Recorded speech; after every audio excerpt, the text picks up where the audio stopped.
Hello friends समस्त नमस्कार। आज ब्लॉग स्वागत करुच्ची। काली मु कही जे परिपूरक खाद्य खुआवा समय माता माँ पापा हिसाब से आम कौन सुनिश्चित करवा आज इस विषय जानवा आसतु।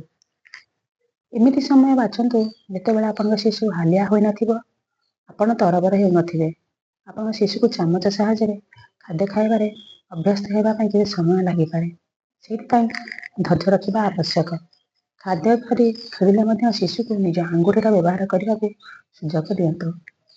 शिशुटी संपूर्ण भाव चेतन सतर्क अच्छी और ताको भोक होबार लक्षण प्रकाश करुच्ची। जड़े सजग माँ शिशु को भोक होता संकेत सहज बुझीपारे। यह शिशु को कौन प्रकार नुआ खाद्य देवार सबुठ भल समय।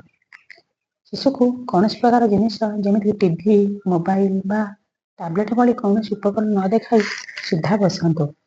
मन रखु एमती खाद्य दि जावा उचित जे जहाँ बहुत ठंडा बा गरम थी। शिशु को खुआवा पूर्व निजे आग चाखी नियंतु आपन को टेस्ट लगुच ना नहीं। खाद्य भितर आपन कौन शिशु को दे पारे जमी डाली मांस माछ अंडा क्षीर और क्षीर प्रस्तुत खाद्य घी तेल इत्यादि फल विभिन्न ऋतुकालीन सबुज पनीपरिया और हल्का लुण हल्का चीनी कहीं जिते आम टेस्टी खाना खाई यदि टिके लुण आ चीनी न मिसेबा शिशुटी पार्टी से खाइब ना सब नष्ट करदेव। आ घी तेल ये आम दबा ताहा स्नेह सार तेणु शरीर वृद्धि कर साहाय्य करे। आपणकर आरंभ थरक केवल गोटे नुआ प्रकार खाद्य देवा आरंभ करतु। सुरक्षा कारण जितेबाला शिशु खाद्य खाଇବା आरंभ कर एकुटिया न छाड़ी तार ध्यान रखिए और खाद्य खाइबार समस्या हेले शिशु को खाइबार साहाय्य करेंगे। निज शिशु को खाद्य धरवा और यह छुईवा प्रोत्साहित करतु। यदि आप चामच व्यवहार करते तेज निज शिशु को खाद्य खुआवा पूर्व संपूर्ण मुह खोलिया पर्यंत अपेक्षा करतु। बोध हुए आपण शिशु चामच धरने की इच्छा करें। शिशु को खाद्य खाइबा बा संपूर्ण खाद्य खाइबा बाध्य करतु नहीं।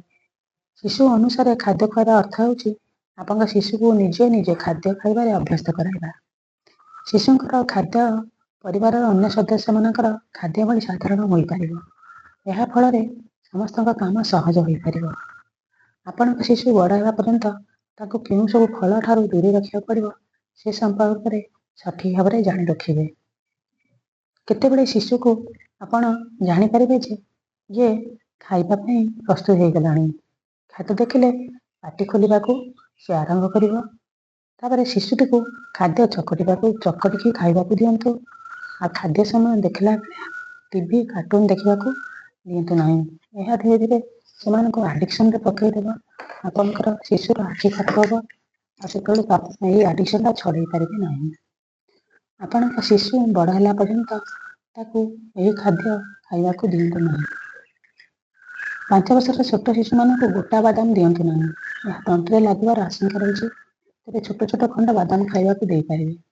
महुरे बैक्टेरिया होई पारते या शिशु शरीर को विषाक्त करते तेणु महू खाइबा देवा कथा नुहे।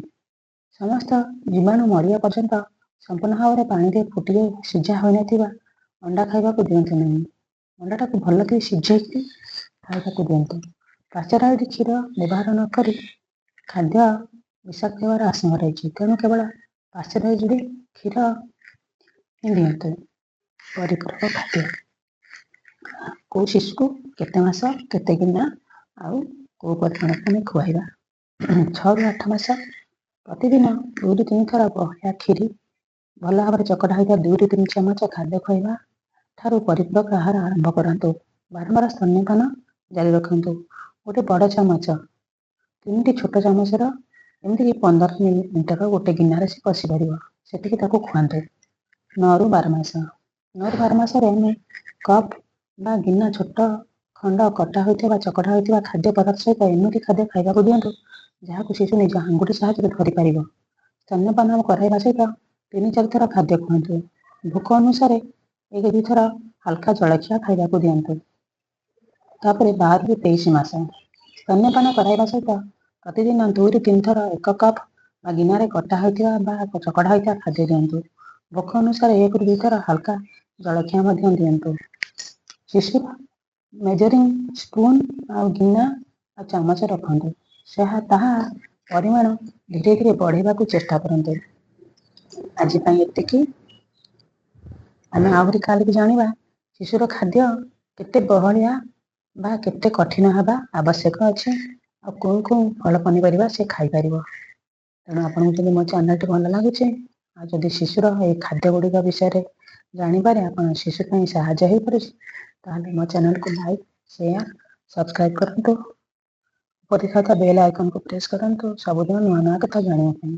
ଧନ୍ୟବାଦ।